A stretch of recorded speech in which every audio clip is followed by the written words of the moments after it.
dear listeners, and welcome to Tales from Atlantis, where we take you on a journey through Chicano, Mexicano, and Mesoamerican history and archaeology, and we help combat the spread of disinformation about these very topics. We are your hosts, Kurly Tlapoyawa. And Ruben Arellano Tlakatekatl. What is going on, Dr. Tlakatekatl? How are you? We are in the deep, dead set of winter over here in Dallas right now. Winter has come for those that watch Game That's of Thrones. right. It's here. It's here. And it's about to get worse. Yeah, it is. We had to call off field work until Tuesday because our project area is currently under snow, and it was 16 degrees when I went out to check the project area. And I took some crew members with me, and they're all new. They're all like fresh-faced, eager, young archaeologists. They're not all bitter and broken down like me. Eager beavers. Yeah, we go out there, and even they're like, yeah, no, let's please not do this. Wow. You should have told them this is a test and you've all failed. Yeah, guys, sorry. I'm leaving you out here. Get your anthropology degree first. Yeah, there you go. Yeah, I saw that. Did you see that weird comment? Somebody sent that to me. I think it's a Facebook. Did they send comment. it to you directly, or someone posted it and then someone else screenshot it and sent somebody it to screenshot it and sent it to me? Got it.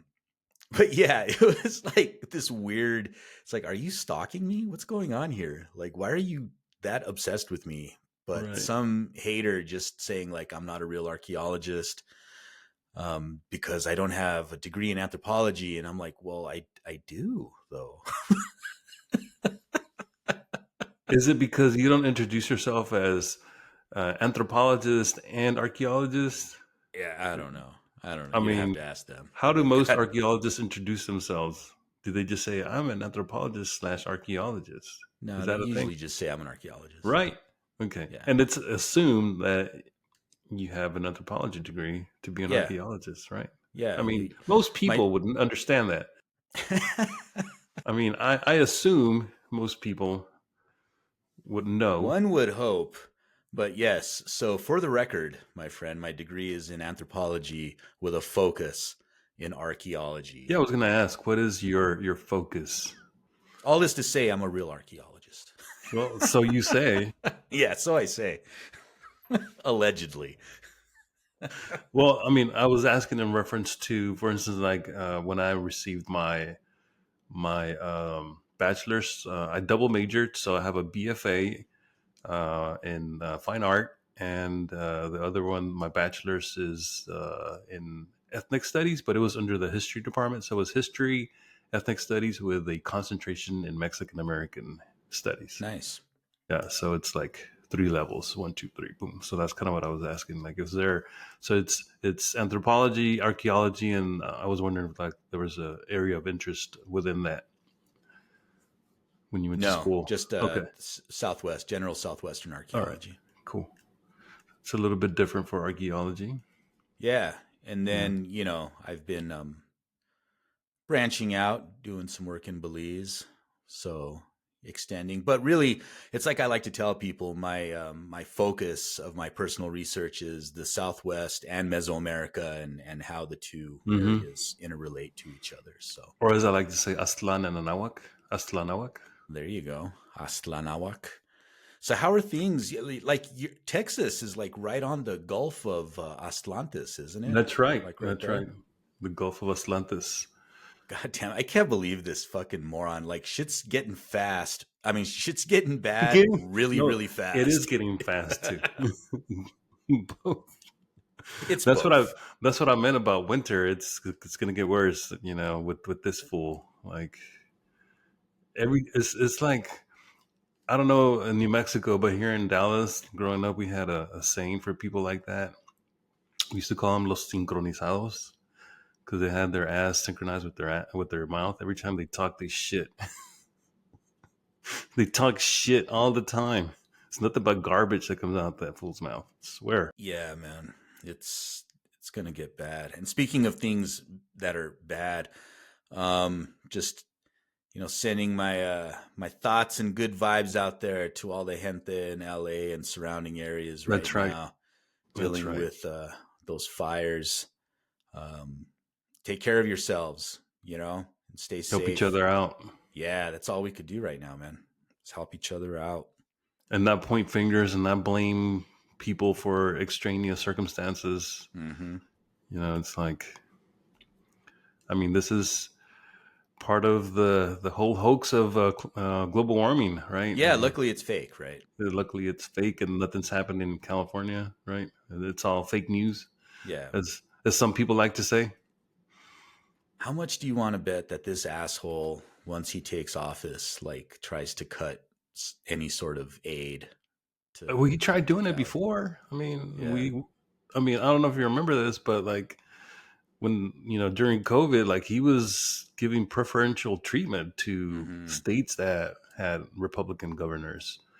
And Democratic states had to pretty much fend for themselves for a lot of the PPE and all that stuff. I don't know if you remember this. It was like competition between states Yeah. for life-saving essential necessities instead of being able to rely on the federal government, which that's what it's supposed to do, to be there for the states in time of need, in time of war, emergency. If anything else, that's what it's meant to do. And when you politicize it in this way, and he's not even in office yet, and he's already talking all this nonsense, Mm-hmm. projecting and giving everyone a warning of what's to come. But we knew this going into this, and like I said last time, good luck to everyone, not just those people who voted for us, dumbass, but all of us. We all need to be ready for what's coming, because it's gonna be shit show 2.0. That's an exasperated sigh of God damn it. Things are gonna get bad. But you know what? This too shall pass. Well, the one that I like is "You shall not You shall not pass." pass. I am not a conjurer of cheap tricks. Or something like that. And speaking Something, of right? our listeners, we have some questions, right, that we would like to address in this episode. Yes, Because sir. this, Fan mail. for our listeners who are unaware, this will be the last episode of this season, season 4. Season 4. Heading into season 5. Exciting, exciting times.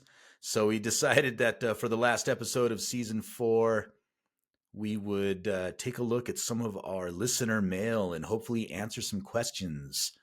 So if you want to take it from here, I know one of the questions that we get a lot is about the books, so I'm excited to get to that one.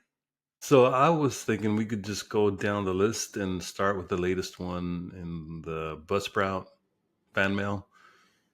This one is from December 31st, and it's very brief. It's from someone in Visalia, California. I think that's how you say that. Is it Visalia? They ask, what's your guys' thoughts on the articles on Twitter X talking about ancient American DNA and migration patterns? And we were talking about this before we started recording. Like, both of us haven't been on Shitter for Yeah, a while. I mean, I I got rid of deleted my my account, account. and and I think I deleted the Tales from Atlantis account too, because it's like, we're Yeah, done. might We're as done well. here.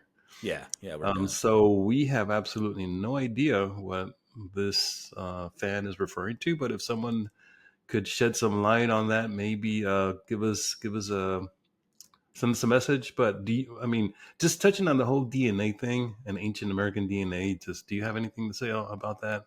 Any recent developments that you might have encountered since No, our I last mean, show?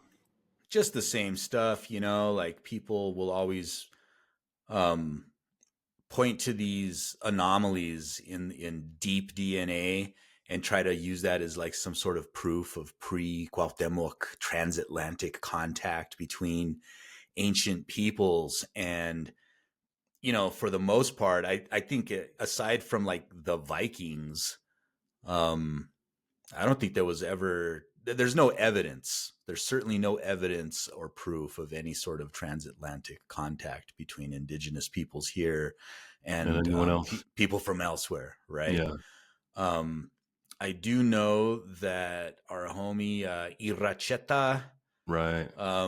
is an expert in this stuff. So I would like to get him on the show to talk specifically about ancient DNA and indigenous DNA, because that dude's got some opinions Yeah, about rights to our data, and I would love to get him on here to. absolutely. Maybe we can have him on for season 5. Hell's yeah.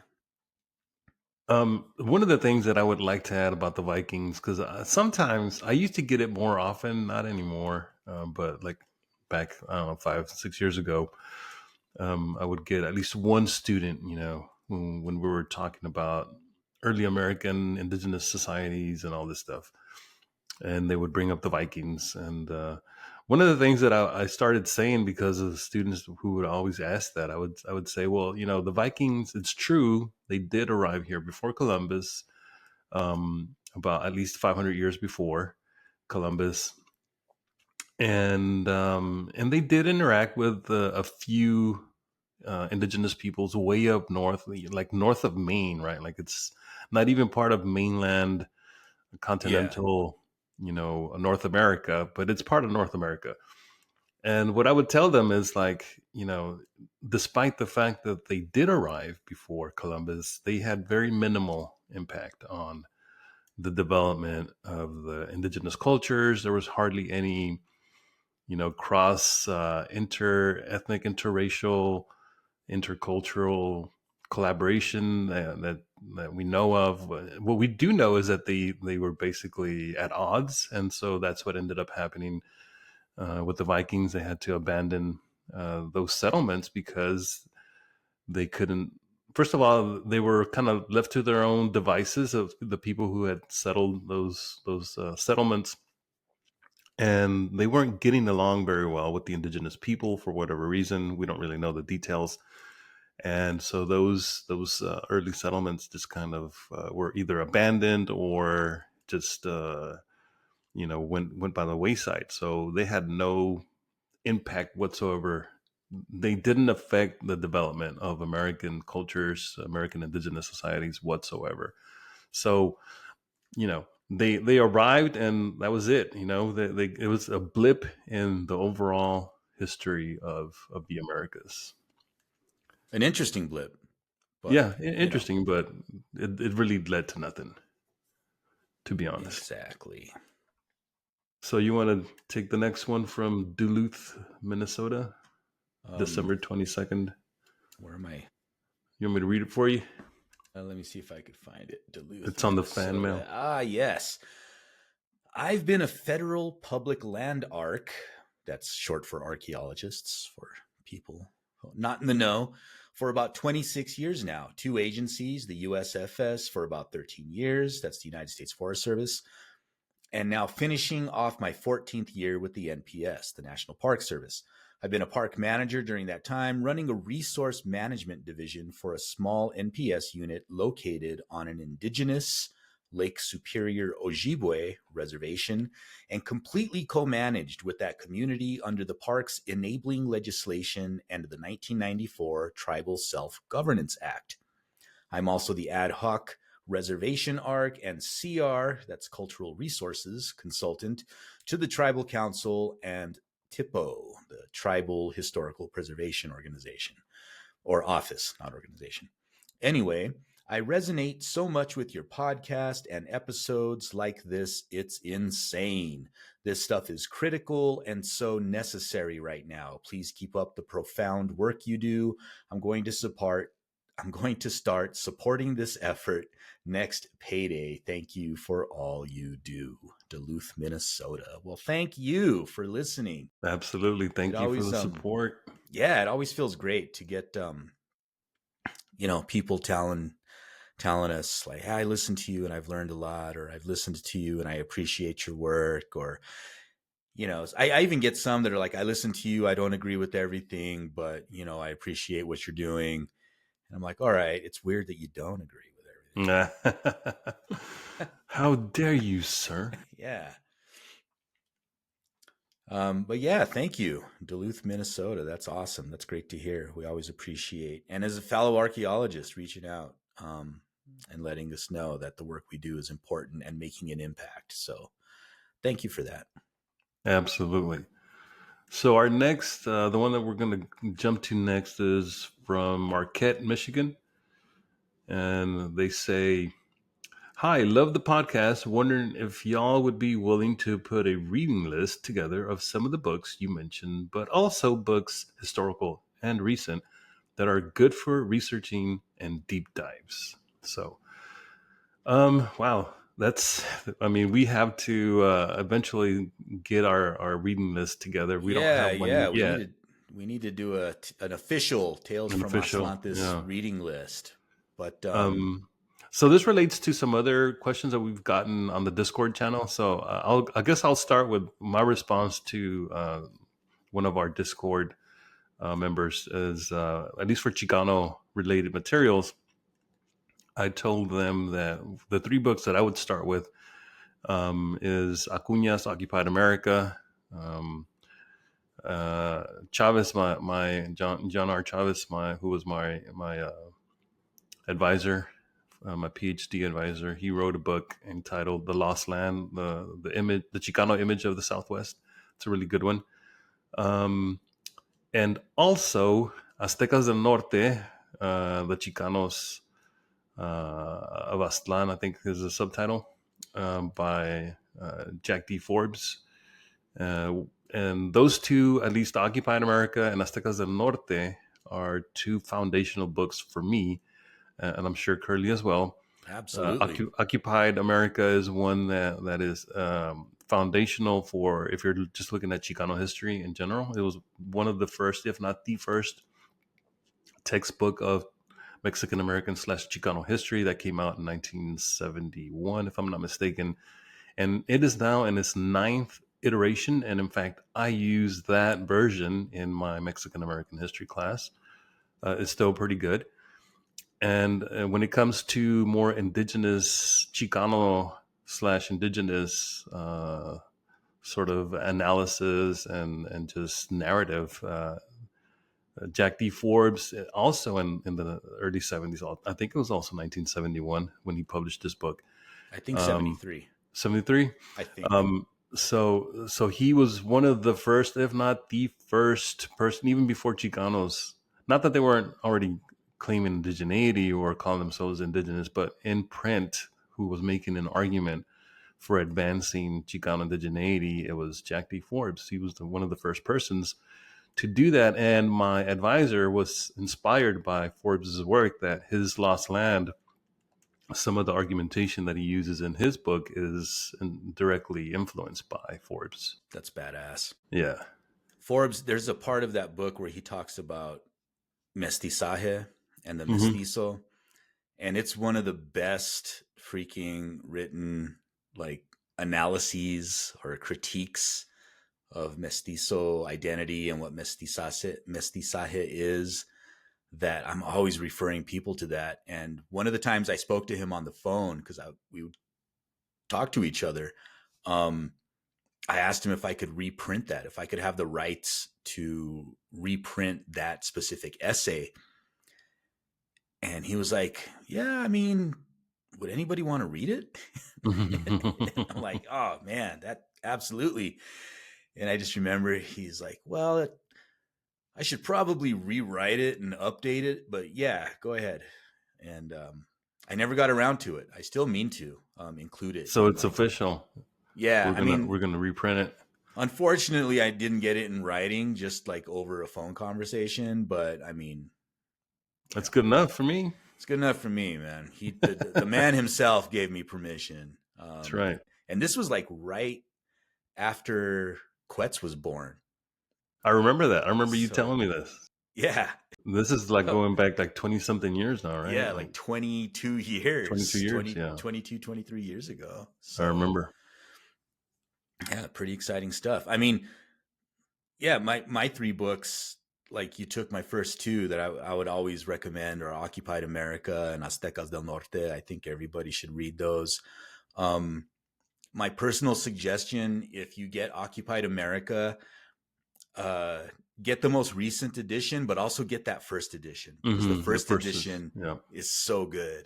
And Well, in the ninth edition, he goes back in his is it the prologue? I think where he basically is saying that for many years he was taking the advice of the various critics who were taking him in more of a sort of Marxist analysis approach instead of his internal colonialist model that he does in the first yeah, edition, second yeah, edition, and then to the third edition. It was after the third edition that he changed it to a more Marxist analysis. But those first three, he was still using the internal colonialist model of analysis in regards to the Chicano people of the Southwest.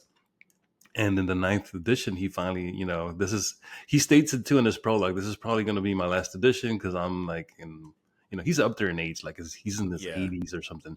And he's saying that not that he regrets. I mean, he does appreciate the criticism, and he doesn't like boo-hoo the fact that he had to change his analysis. But he's saying for this final edition that I'm doing, I'm going back to the internal colonial model because I think yeah. that it's always been valid, and I think it's valid to go ahead and reassert it today again. And this is just a couple of years ago when he last updated it. Awesome. I got to get that. Because that's really the thing that resonated with me the most with that Yeah, first edition was like, right, it just like spoke right to my soul, right? like right. straight into all the Chicanismo that I grew up with. And I'm like, oh man. And it resonated with me so much. And then I have the second edition as well. And then I read parts of, I think it was like the fifth or sixth edition, and I noticed the The difference. differences, and I was like, Yeah, oh wait, right. Yeah, I have the first, second, and third, and the ninth. I don't even bother with the other editions at all. yeah, that's a great book. But as far as like three books that are not those two books, um, I always recommend that people read Mexico Profundo, Oh, right. Yeah, yeah, that's a Guillermo good one. Bonfil Batalla. That's such a good book, and It and is. it really gets to the heart of Mesoamerican indigeneity, the indigeneity of, like what is a Mexicano, and just how deep our roots go as a people. Hmm. That's a fantastic book. And then another oldie but goodie is this book right here. I love this book. This was one of the first books I had as a kid. It's Viva la called raza. Viva la Raza by Betita Martinez and Enriqueta Vasquez. And it's just so well written. It's important for two reasons. It was written by two Chicanas, first of Yeah. all, which is amazing. And it's just it's so accessible. It's not like overwritten with all this jargon, and Hmm. and and it's, you know what I mean? It's not It's this made for like, the lay person. exactly. It's made for the people. And that's the thing that stuck with me as a kid, as a young man, was finding this book. It was like at one of those when the libraries like sell When off, they, yeah. Hmm. and that's where I found this book. I was like 12 or 13, and Wow. I rode my bike to the library because they were having the sale, and I came back with like a shopping bag, full of books, and this was my favorite book that I Nice. picked up there. I highly recommend this book. And another book, this is a newer book, but I really like it, is Chicanismo, Oh, yeah, that's a good one too. Ignacio Garcia, Hmm. The Forging of a Militant Ethos Among Mexican Americans. I thought this Hmm. was a really Yeah. well written book that gets to the heart of a lot of issues. But I'm going to throw in one other book just because I just finished reading it, Which one? In the Shadow of Quetzalcoatl, Hmm. Celia Nutal and the Okay. Search. What is it? Is this the This, book about her? yeah, yeah. Okay. Yeah. So it's like an autobiography. No, autobiography is when you write it yourself, right? Biography of Celia Nutal. It's written by Marilee Grindle, and man, it's such a good book. And this woman, like, if you want to talk about like heroes or idols in archaeology, for me, Celia Nuttall is like Mm-hmm. right there, At the very because top. Yeah. she you read this book, and it's so beautifully written, and it just tells her life story. And this woman went through some shit, bro, Yeah. and Oh yeah. like just rose to the top and became like this Top presence, notch. Yeah. yeah, in Mesoamerican archaeology. So I'm a big fan of this book. I'm a big fan of Celia Nuttall. Right. And somebody a while back, I do not know what this cartoon show is, but somebody sent me a clip. There's a little kids cartoon show where these kids travel through time and they meet Mm-hmm. like important people from the past, and they meet little kid Celia Nuttall. Get out of here. Yeah, and they What? interact with Is it a her. Mexican one, cartoon? Is it No, it's Spanish? in English. Is it from the And U.S.? yeah, it looked like an American production. And they're talking to her, and then they jump forward in time a little bit, and she's now like this renowned archaeologist, and she's How old like is this? talking to the kids. I don't know. Somebody just Because you sent me know the who does clip. this? You know who does this? The old Cantinflas cartoon. Like and I'm not sure because there was like several versions of the cartoon that they did for Cantinflas, and one of them, he travels through time and meets important people, and they dub it in English. I wonder if that's what you saw. No, this was God damn it, my phone. This Oh, here it is. I pulled it up. I am Celia Nuttall. It was on PBS Kids, Uh huh. and it doesn't say what the name of the show is though. Okay, that's interesting.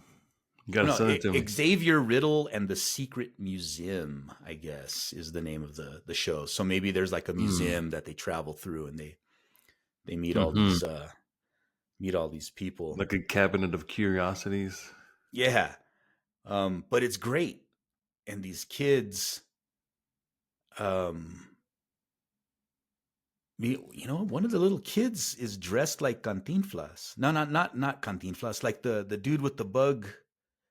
El Chapulín, Yeah. Chapulín Colorado. Um Interesting. That is weird. Yeah. But yeah, this book, man, I love this book.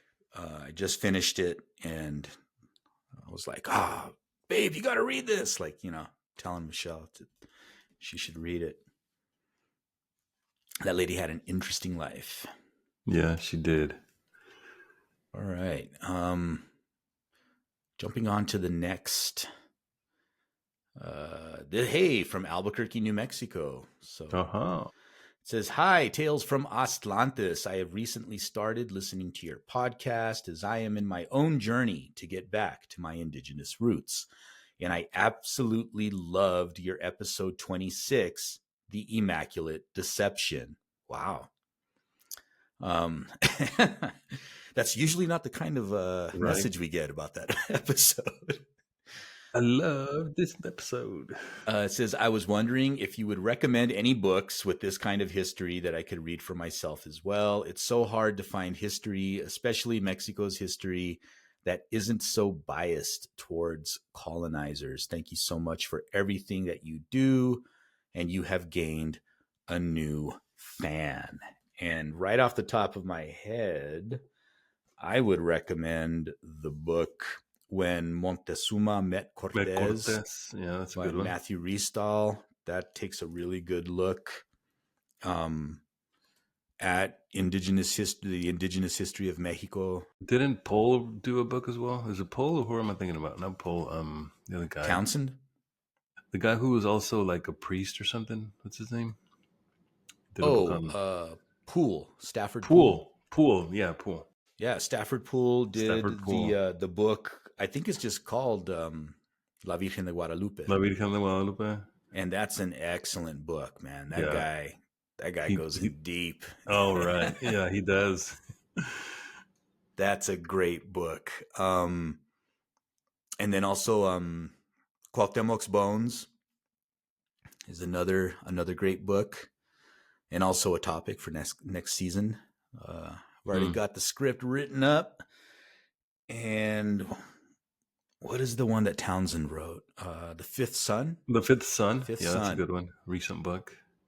Another You know, book that I would recommend is Faking Ancient Mesoamerica by Nancy Kelker and Karen O. Bruns. That's a good one. That one delves into friend and fan of the show, Domingo Martinez Paredes. hmm He's mentioned in there, as well as a bunch of other famous fraudsters in the Mesoamerican past. speaking of fraudsters, is it what's Fetter's book, Ancient Mysteries, or Uh, God where he damn it! debunks a lot of stuff? Yeah, uh, That's a good one too. yeah, that's a fantastic book. What he's written so many books Yeah, right. But that that one's also gone through like 9, 10 versions as well. yeah, well, it's because it's used as a A textbook, right? textbook, yeah, yeah. Frauds, myths, and mysteries. There you go. Frauds, myths, and mysteries.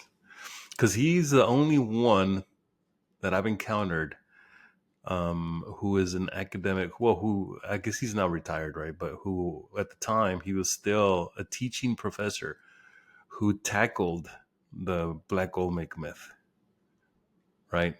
Because no one, especially coming from a white person, a white archaeologist, they don't want to touch Yeah, that with a yeah, 10-foot pole because they don't accuse racism and all this stuff. I'm like, no, just tell it like it is, the truth. It's like medicine. But hey, exactly. Where have I heard that before? He also wrote another great book, The Encyclopedia of Dubious Archaeology. That's one that I recommend for people that are I haven't read that one. interested in the topics that Dubious. we cover in this Is that where he podcast. exposes the giants that are the skeletons that are found over in the Grand Canyon? Or It might be. Like I said, the guy who's written so I've read so much of his stuff that it all, and then he writes about similar topics that everything just starts to blend together. But yeah, great, great writer, great guest. We had him. Was it on season one was that it we one had or him? It two? was like I don't one know or two. I think it was season two. I don't think it was season one. Maybe, I don't know. It's been a But while. yeah, great guy, super funny. He's got great stories. Well, there's one from Seattle. It says, just heard Curly on Scoring the Strange and just loved it. Any idea when you'll have the book available again? I'd much rather buy it directly from you than from Amazon. Just downloaded all the podcast episodes and can't wait to get started. Thanks. The book, are they referring to the Four Disagreements? Is that? Four Disagreements, yeah, Yeah. because I was talking about that on Squaring the Strange. Okay, right, right. So, yeah, I mean, let's talk about that book. We published it, was it like early 2022? 2023. Yeah, okay. So it's only been a couple of years.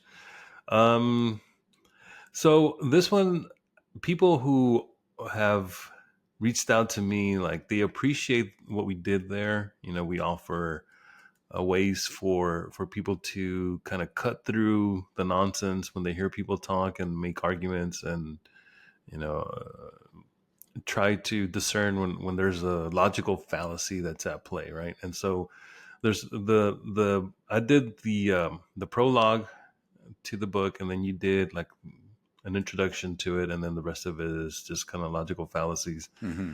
one on one, right? I'm wondering, because I think this also came up. I'm not sure if it was in Discord or on one of the comments on one of the episode posts on Facebook or something, where someone was suggesting that we do a book that was kind of like similar to Richard Dawkins' The God Delusion, Yeah, yeah, right?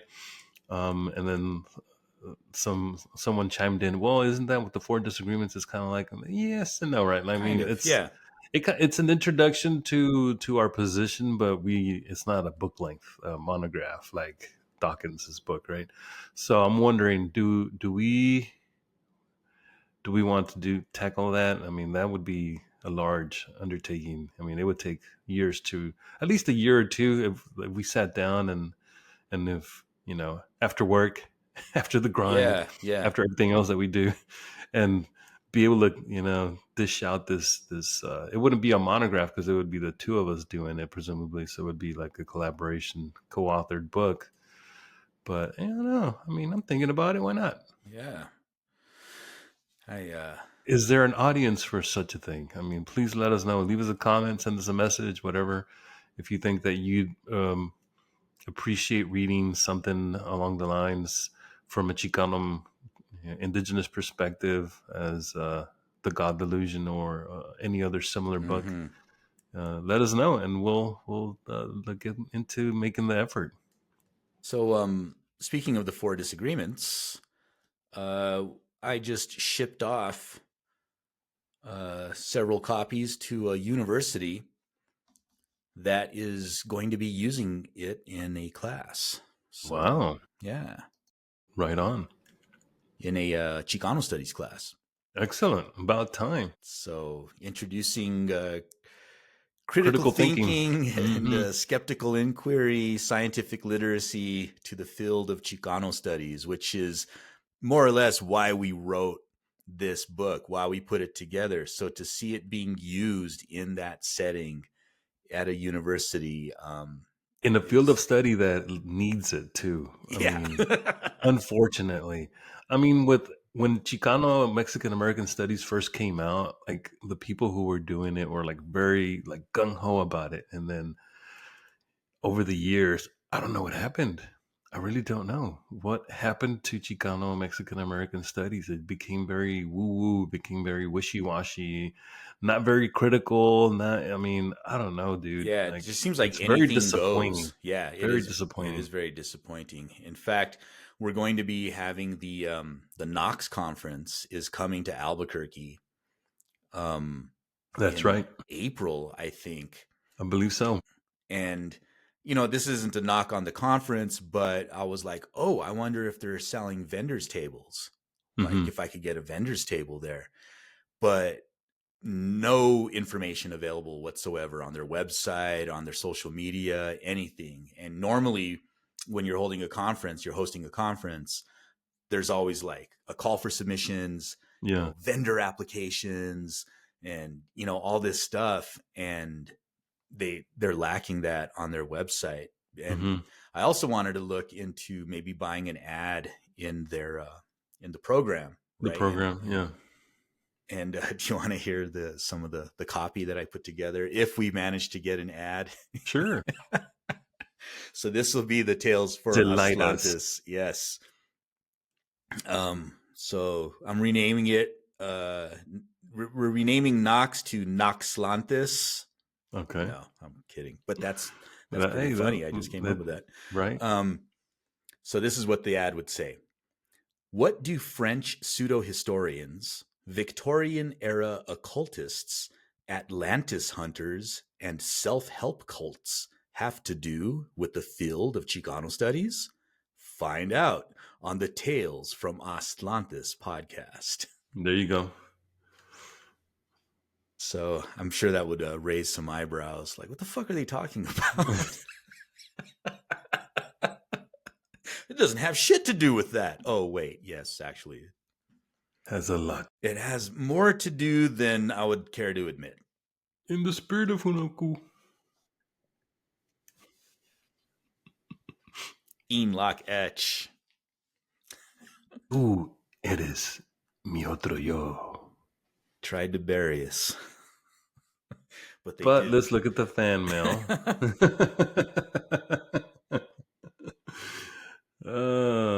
Let's see. So we did Seattle just now. Let's see what else.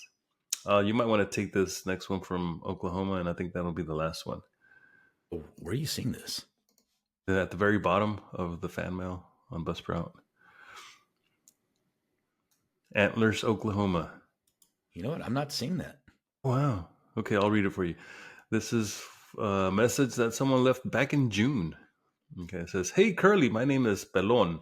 I'm a major fan of the podcast. I am part Purepecha on my mother's side and a descendant of the Powhatan and Saponi Indians on my father's side. I have a major interest in hopefully one day being able to create a nation for our people the Chicano with an X, that can be federally recognized, or at the very least get the recognition we deserve as indigenous people in this continent. That love, I'd no, wait. Oh, I'd love to go on the show one day and talk about our experiences with everything. Believe it or not, some of the nations up here respect us and view us as native people. I live in Choctaw country, Oklahoma, and when I pull up to the market, the Choctaws give me my discount on good food, and just on the strength of me identifying as indigenous. I told them thanks, but no thanks, and they refused. So I get a discount when I go down there, and appreciate them for that. We should talk. Thanks. Great show. So this is Oh, directed straight to you. awesome. Well, thank you for listening first. And yeah, you know what? I noticed the same thing in Oklahoma when I went out there for the Indigenous Pop Cultural All right, then Festival. Digipop. Yeah. Um, like just mad love, man, and just acceptance from natives from Oklahoma. Um, and it was really cool. It was refreshing, actually, to not have to like answer like 100 questions or whatever. Like everybody was just there and hanging out and having a good time. And people would come up and ask me questions because I was selling copies of the calendar too. Yeah. And a lot of people were coming up asking me questions about, Mexica timekeeping and the Mesoamerican calendar system, and just wanting to know uh, more about us. And then there were a lot of natives coming up saying like, well, I'm part Mexican, so like, Right. and I don't know anything about that, man. Like where should I look to find out more about, this group or that group, the Raramuris or the Wiraricas or whoever it was that, that they were trying to find out more information about. So it was a really cool experience being in Oklahoma. Hmm. Um, And I appreciate that this person identifies as Chicano, and not like here in Dallas. I mean, it could just be the people that I've encountered, but a lot of the mixed natives, and by mixed I don't mean like we're all mixed, right? But who are Chicano or Mexican American, and native North American, like they usually identify as their tribe and then Hispanic next to it. mhm. Like I'm Lakota and Hispanic, or I'm Cherokee and Hispanic, or whatever the case may be, right? And I was like, no, you're indigenous all the way through. Don't you get it? Yeah, yeah. So I appreciate that when you step outside of these spaces where these terms aren't in contention as much, because I remember when we went to Pine Ridge, and this is I don't know, maybe 15 or so years ago. And we took a trip out there, and we had a ceremony with some of our Lakota relatives out there. And I mean, it was crazy because like I knew this from talking to people, but it's one thing to just hear someone tell you how life is on a reservation that is very impoverished, like Pine Ridge is. But when you go there, I mean, literally, I was like, man, this looks like Oak Cliff, like my neighborhood. Everyone there they look Chicano to me, even though they're Lakota, and most of them are intermarried with Mexican people who have migrated there, over the decades. And so, I mean, it's like when we talk about how we're so related, but we're not the same people. This is what we mean. We're different tribes. We're indigenous to the continent, but oftentimes we get so mired in these labels, and we get so wrapped up in the political conversations about a line that divides the north and the south, that divides those that speak primarily one colonized language versus a different colonized language, and we allow those things to separate us, instead of saying no. Part of the decolonization project is to do away with those divisions and try to find that common ground that binds us together. And when you go to Oklahoma, when you go to South Dakota, those people are doing it. Like that's their life. Like it's part of who they are. It's part of their existence, and there's no need for them to justify it or to qualify it in any other way, because they understand that they are indigenous through and through, despite the fact that they're quote unquote mixed, Hmm. right? But when you go to a different place where it's so politicized, and it becomes this thing where it's one group against a different group, and it's like you're trying to talk to people and on that level, and you're trying to explain to them, look, just because my ancestry comes from south of the border, for instance, right, doesn't mean that, first of all, that I'm not indigenous. Second of all, that we can't treat each other as fellow indigenous people Mm-hmm. on this space, right? And so it's frustrating because in the current climate, we get to a point where we have people who should be on our side, who should be um, uniting with us on that front to resist the temptation to oppress people who don't look like you, or who don't talk like you, or who are browner than you, right?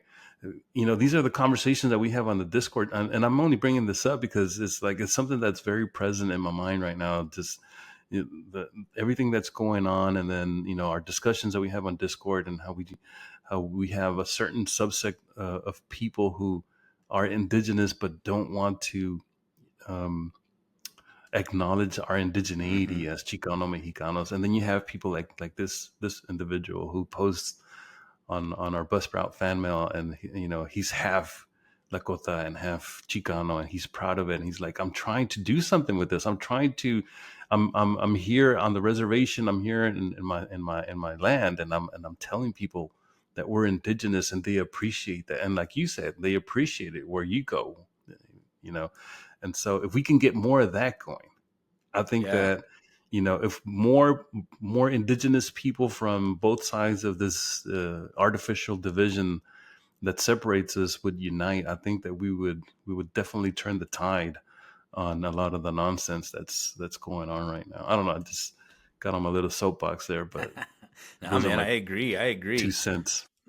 The only thing that, the issue there, and it relates to what this piece of fan mail is, or this listener letter, about the federal recognition thing for Chicanos. And at that point, I try to stay away from discussions about that, because then it becomes a question of like fighting over resources, and like, Mm-hmm, what do you mm-hmm, mean you want federal recognition? mm-hmm. What would that entail exactly? Are you trying to get benefits? Are you trying to qualify for certain things? And I totally get that. So I'm like, for me, I would rather have other indigenous people recognize us as indigenous people than like the United States government give me a fucking card that says, no, Right. you're actually an indigenous person. And here in New Mexico, you have state recognition for the Genisaro groups, right? And a lot of Chicanos in New Mexico descend, for one degree to the other, to Genisaros. Like, they'll have a Mm-hmm. Genisaro in their ancestry. So there already is like that state recognition, and even that, I've seen it cause conflict Oh, yeah. with the federally recognized Same here tribes. in Texas. Yep. Yeah. And so, I don't really place a lot of importance on federal recognition. It's enough for me when you know I get a message on social media from like a Hopi person, or Mm-hmm. an Apache person saying, "Hey, brother, I appreciate what you're doing.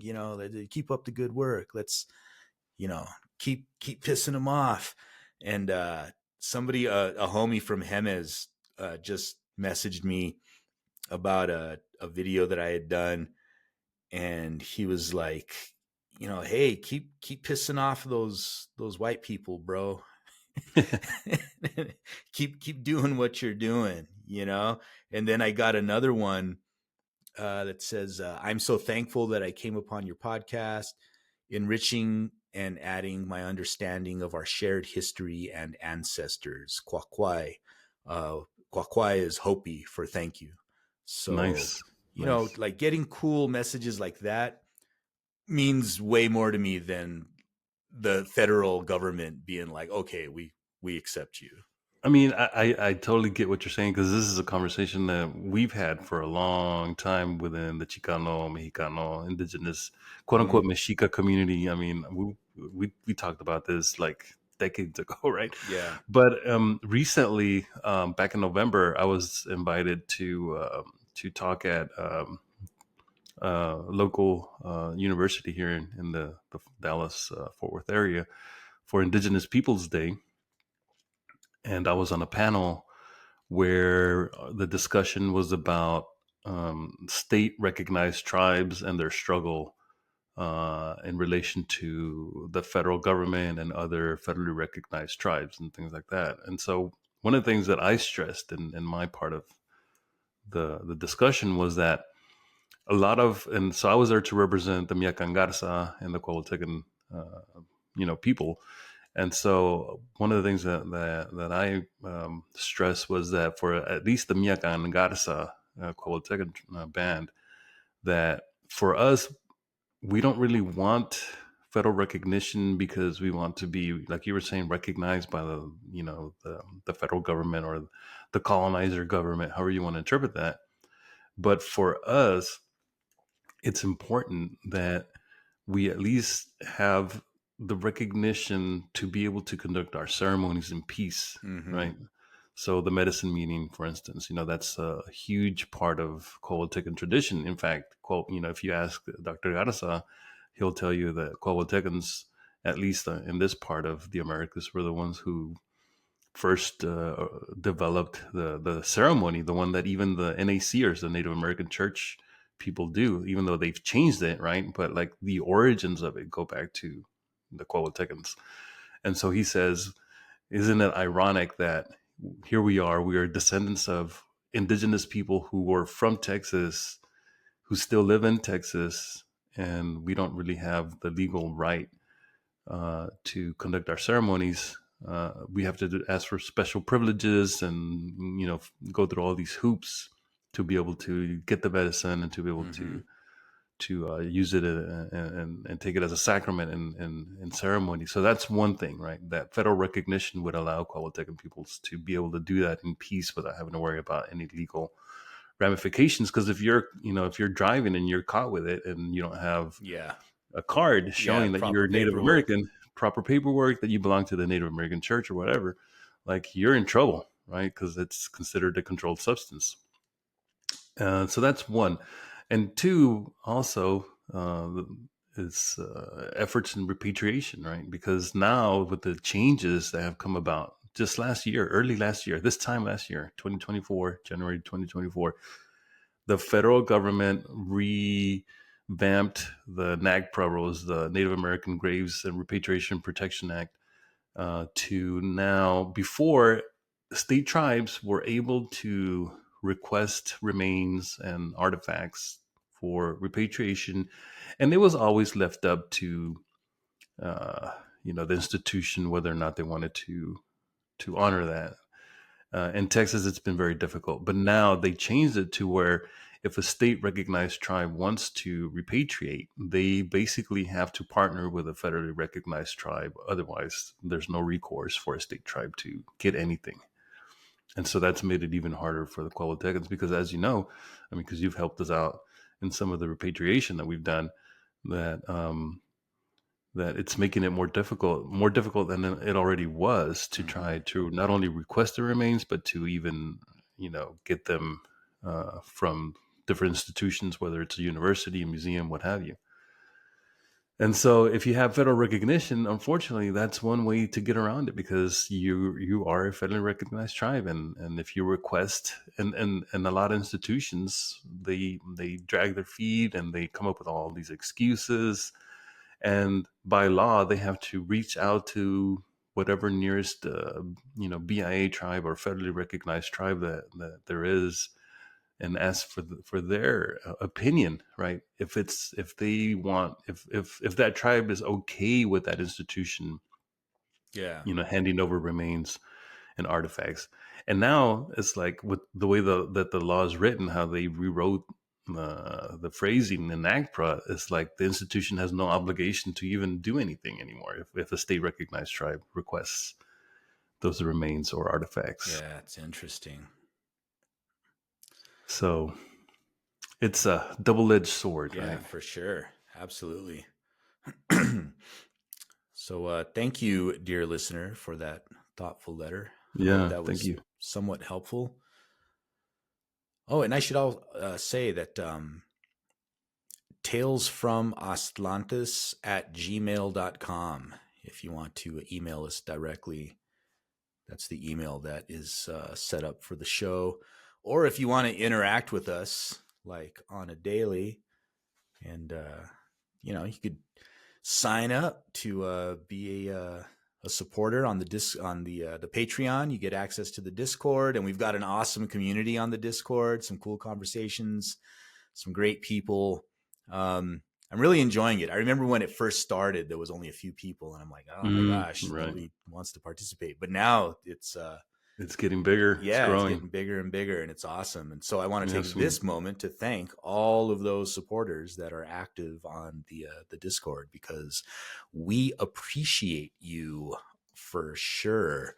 And I also want to give a shout out to Citlali, who did the cover art for the new edition of the calendar that's coming out soon. So nice. yeah, I'm excited. Is this Citlali She spells it with an X. X? But what's the Lee, last name? what is the last name? I have her on. I was gonna say Soshime, but I don't think it's No, Soshime. no, no. It's Citlali. Her her Instagram is hold on. I saw someone on Facebook that posted something about having done a cover for a book, Yeah, and that's who that was. that's Yeah, what that. Okay, yeah, that's who that was. just making sure because there's another book that's coming Because out it's pretty like soon. Citlali Xochitl, I think Sochi, is yeah. what she goes by, and her Instagram is Xochitl Art. Okay. So if you want to check out her It might work, also be her for this other book. I'm not gonna give it away, but yeah, there's another book coming out. Our faithful listeners might be able to deduce who I'm referring to, but there's going to be a book about danza. That's presumably, if things go right, it'll be published this year. And they were looking. They reached out to me because they were looking for someone to do their cover art, and I was trying to help them out, but I couldn't find anyone. And they finally reached out to somebody else, and they were able to hook them up with an artist. And so, I'm not sure why I was putting those two together, but I was like, okay, so was it Sochi? Maybe not. But so yeah, so there's a book on danza coming out pretty soon. Speaking of danza and books, so just off of the top of my head, for those of you that want to look into the history of danza or what's been written about danza, I don't have a list in front of me, but let me see if I can remember the names and the authors. So, one of the very first books about danza azteca or conchera or danza tradicional, they're all kind of condensed and into danza, right? Because they all kind of come from the same source. Was Martha Stone's was it at the Sign of Midnight? I The think was the Sign of name of the book, Midnight. Yeah, which was published, if I'm not mistaken, it was like either late 60s, early 70s, I something believe like you're that. right. So that was one of the very first book length monographs that was done about danza. So if you're interested, it's a rare book. It's not so rare that you won't be able to find a copy online. I've been able to purchase three in the last 10 years. I have two copies, and I gave one to. Do you have your copy still, Curly? I do. I gave you one. So I've been able to purchase three. So it's not that rare, but you should be able, if you do a nice Google search or search your usual book sellers, you might be able to find a copy. So that's one book. Then you also have the book by what's the lady's name who did Carrying Their Word. Oh, what is her name? Rojas? Rostas. Rostas? Something like that. That's a great book. That's a really good book. Carrying the Word. What's another good book on danza? Oh, Peña. Piña, is it Piña or Peña? Francisco de la Piña. Yeah, Peña. El Peña, Los Hijos del Sexto Los Sol. Hijos del Sexto Sol. That's in Spanish, right? Yeah. So that if you're a Spanish reader, if you know how to read in Spanish, that's a really good book on danza. Yeah, that It's one book of is it's freaking one of the amazing. first books that takes a really critical look at danza. Stone, she was an active participant, so that book is more like anthropological sort of, what's it called when the anthropologist is kind of immersed in the community. There's a name for that It's like uh, book. participant observation. There you go, participant observation. So I that knew it book was going to come to me. is a participant observation, and she does have a few things to say, but it's not like a critical analysis as we would think of one. Carrying the Word is more of a sort of accounting of the history of danza, its origins. It's more your typical anthropological take on a topic. In this case, being danza. But Francisco de la Peña, now he like goes in and he's like very critical of stuff, right? Like Yeah, the nitty gritty. he's one of the first people to really like touch upon the new age influence in Mm-hmm. danza, touch upon the MCR. Well, the MCRCA too. The other lady, who I'm thinking about, Odelia who did, Güemes. yeah, Güemes in 1980. Now, this is a very rare, hard to find study. It's not. It's a monograph study, but it's not a historical book. It's basically an anthropological analysis. It's more academic. But she, before Peña, in 1980, 81, something like that, she looked at the MCRCA, the Movimiento Confederado Restaurador de la Cultura de Anawak, and uh, really kind of like just, tore into them and Mm-hmm. exposed them for their very problematic views, some of which are, we've talked about this before. And, some of the people who were part of the MCRC, at least at the time that she was interviewing people in the late 70s, had very fascistic Yeah. ideologies. And some of them were even like Nazi sympathizers. It's Yeah, so it's crazy. nuts. Also, The Truths of Others. The Truths of About Alicia Iwanska, right? Yeah, Something like, yeah, Iwanska. that's a good book. That's a That's fantastic. it. She also looks at the MCRCA and she compares what she divides people as people who she interviewed who were mainly in Mexico City, were either indigenous, who came from indigenous communities, or as she called them, mestizos, people who were from Mexico City or who lived in Mexico City and who were part of the MCRCA. And even though some of these people were actually like also came from indigenous communities or had and a largely indigenous background, she, for simplicity's sake, she just defines one as Indio or indigenous and the other Mm-hmm. as mestizo, to make that distinction between people who come from a rural community and those who were more urban.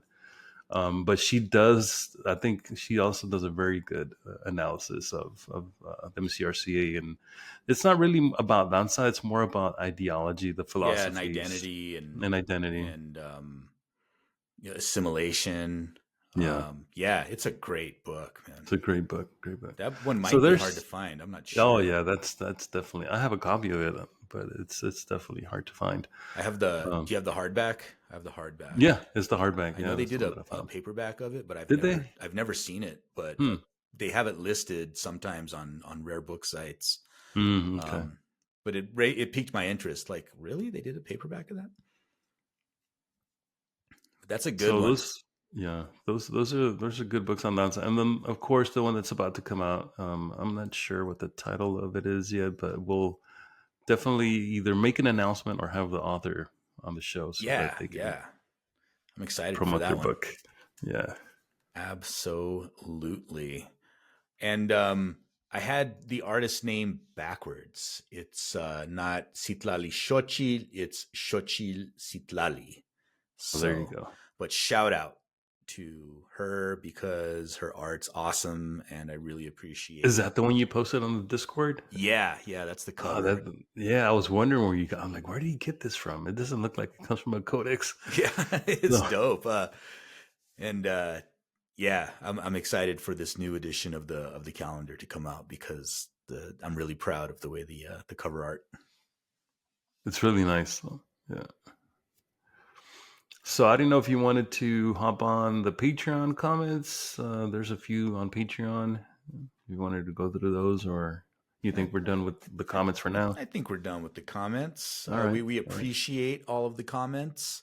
Um, I do want to make an announcement that if you live in Colorado, the Chicano license plate is now available. So Nice. when you register your vehicle, you can get the Chicano license plate, and I think the website with all the information is this is purely from memory, so don't blame me if this is wrong. I think it's Colorado Chicano license plate.org is the actual website, but I'm going to type that in right now Hmm. because I could be wrong. Colorado Chicano license plate.org, and no, that's wrong. God damn it. Sending people to the I'm wrong sending place, people to Curly. the wrong website. See, that's Uh, soup. so forgive me. Chicano license plate. I just saw a story Just Google about it. search Chicano, Colorado license Yeah, plate. yeah. Just do a Google search on Chicano license plate. Just Google it. But yeah, it, as of January 1st, anyone can apply for it.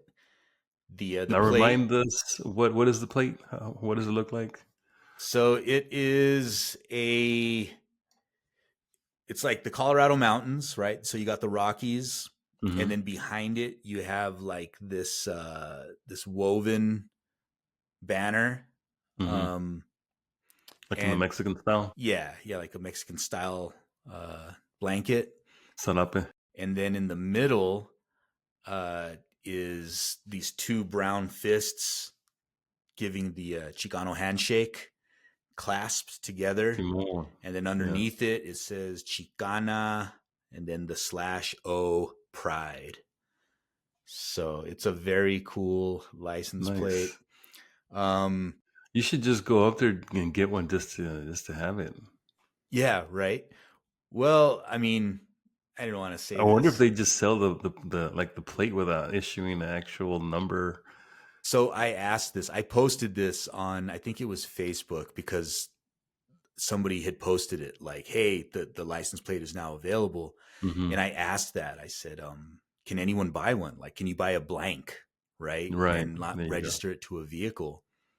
And I got, a few hours later, a message from somebody from the organization El Movimiento Sigue, which was the group that created um, the plate. And this person said, "We're going to send you one." Can you send two? Send me I one. know, right? They said, you're from Colorado. You do a lot for the Chicano community, and we want you to have one." So, Yeah, I've been to Colorado. Does that count? so if anybody from El Movimiento Sigue is listening, Right. my co-host would also like Hook a me license up. plate because they are dope. In fact, they're so dope. I'm afraid because what I would want to do is put it on the front of my vehicle, Oh yeah, yeah. but I don't want it to get stolen. Not only that, but you might get some looks from the police. Be like, wait, Colorado in the front, Albuquerque. I mean, New Yeah, Mexico in the yeah, right. Like, back. what's going on here? This guy. Let's pull this guy over. So it might just wind up somewhere in my office, mounted on the wall, because Yeah. it's really dope. Um, I just feel bad that I can't remember the name of the website. Like I legit thought that was the It'll come back to you like it the did website. earlier with the Yeah, other right. comment. I'll be in bed tonight and I'll like wake up and just shout it out. Oh, now I get it. Oh. So you can also go to the website El Movimiento Sigue. They've oh, you know what? I was What's up? almost right. It's Colorado Chicana and then O licenseplate.org. There's no slash between There's the no A and the slash O. between, so it's just Colorado Chicana O licenseplate.org. And the website says Chicano. the Chicana/O license plate was created by El Movimiento Sigue to honor the rich culture and history of our Chicano community. Get yours below. And then it has the steps that you have to go through to, you'll get a pin, I guess, to take to the DMV, and then you'll get your plate.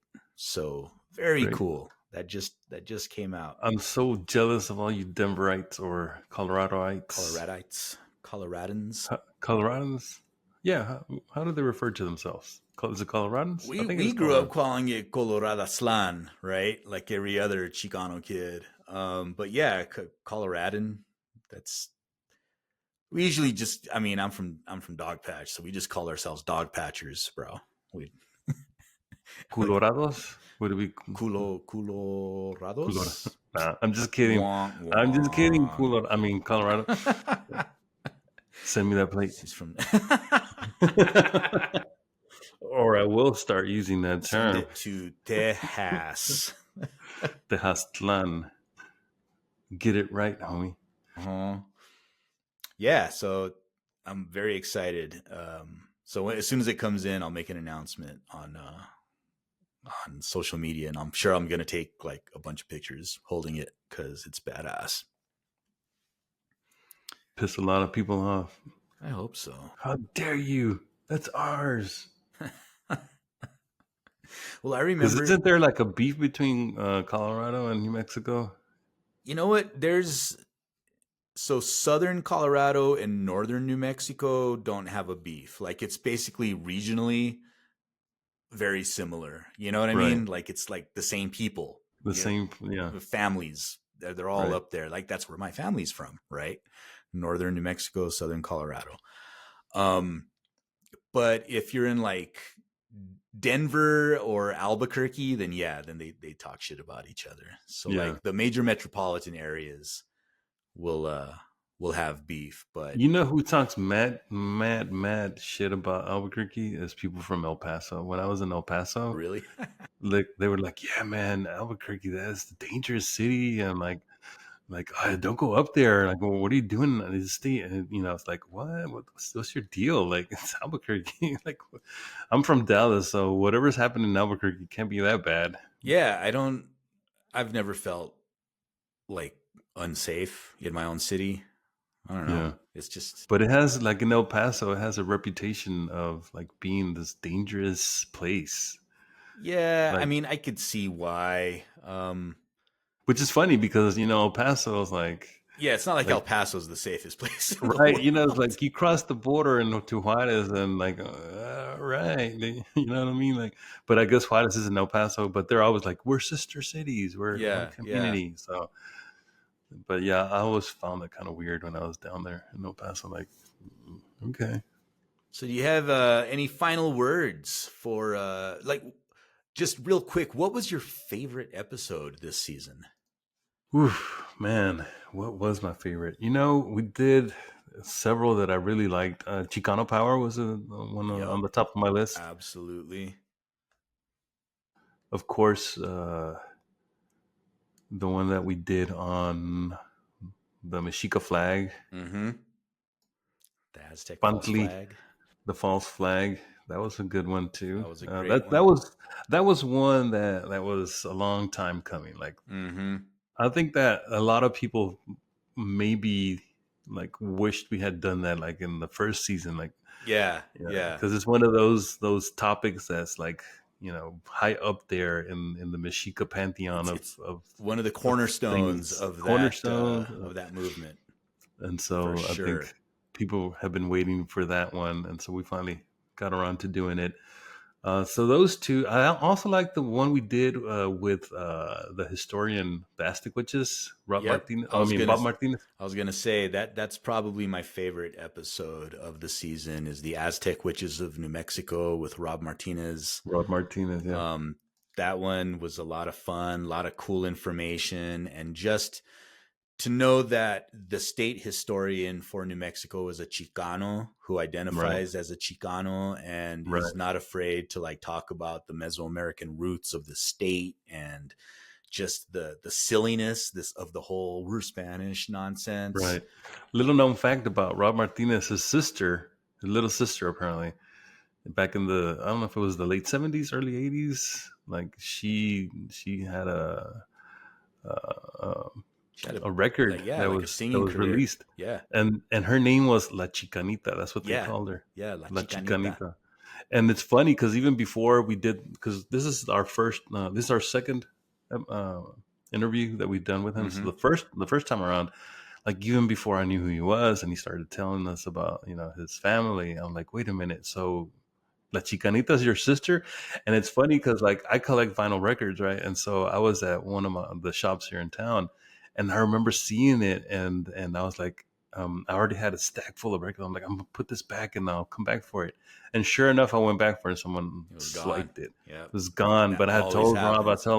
I told him, man, if I go back and that record's still there, I'm gonna get it. And I'm gonna send it to you, so you can have a copy of your sister's Mm-hmm. record. So that was cool, about him. And so those three, and also, I mean, we should also mention the interview that we did with Scott Russell Yep, Duncan. that That was was a good one. that was actually my second favorite. Yeah, Uh, Old California Strikes Back. Strikes Back, and his book is out. So Yep. please support Chicano authors and get his book. Yeah, it's a great book. It's so fun and well written. Just a lot of cool stuff, man. Yeah, Yeah, this was a good season. it We did was. a We good had a season. lot of good ones, like the one with Chupacabras. I couldn't make that show. I think it was you and Ben, um, Ben yeah, Radford, Ben right? Radford, So, the Nazca Lines and Chupacabras. oh no, wait, that's an Um, old show, right? That you re-released. yeah, yeah, that That's was what it was. from my original podcast. So Yeah, like what, like 20 yeah, years? No, not even not that 15 long. years. Yeah. Yeah, like 15 years ago. Um, what other ones did we do? The Nawat Nations, right, with Magnus Oh yeah, with for his Magnus. book, and then the episode on the Nepohualtzintzin. That was a good one too. That was the second declaration of Anawak. That was. I mean, I was just amazed that I was able to find that So audio. dope. I could Right? I mean, I could imagine how that felt finding that audio and be it like, was like "Holy shit!" it was like striking gold. I mean, I've held on to this second declaration of Anawak since I was doing my dissertation, and I didn't include it in the dissertation because I was like, I mean, eh, I don't know what to do with this, right? And plus, I wasn't sure like who had recited it, where it came from. Like I had Mm-hmm. no information on it, and then I found the clip just on a whim, just doing just deep rabbit hole searches, and I found this clip, and I was like, it's like wow, like it was, like I said, it was like striking gold. It Yeah, was it so was awesome. badass.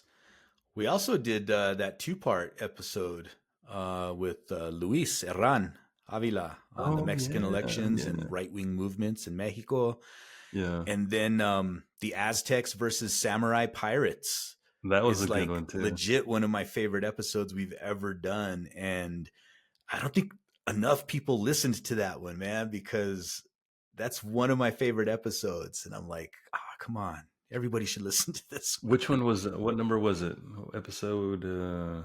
The Aztecs versus Samurai. That's 57. episode 57. Yeah. So that one I really like. Damn, we had a solid freaking season. Wow. Just looking Yeah. back at Looking it, back, right.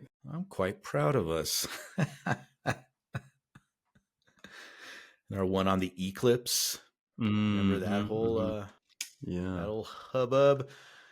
Eclipse Apocalypse. Yep. Well, cool, man. Well, I'm just going to take this opportunity to say how much I appreciate you, my friend, and our friendship. Uh, And I look forward to continuing this show. We'll be back in March, are we March? I mean, it's already the beginning of the year. January, That's just right around the February. corner. Well, we got to do it, man. We got You got to do it. to do it. I was hoping May this time around. Like we did this super long season 4. Can we take a long break and come back in May We're gonna shoot for after March. after the semester's over, All right. the spring semester? I mean, I teach all year long, I but know still, this it's poor less. guy. It's a lesser load in the summertime. We'll shoot for March. Late March, Well, the yeah, last yeah. day of March. Well, we try to do it to I to know coincide with the Mexican New Year, the Mexican year, but which Mexican year, the Curly? real one. The real one, the funk. Yes, the funky feel one. Yep. Well, cool, man. Stay warm out there, and to all our peeps out in California, stay safe. Yeah. And to all our listeners, thank you. Thank you very much for supporting us. It's been a great season. We're excited to come back with season 5. And remember, the truth, it's like medicine. It doesn't always taste good, but it is always good for you. Órale.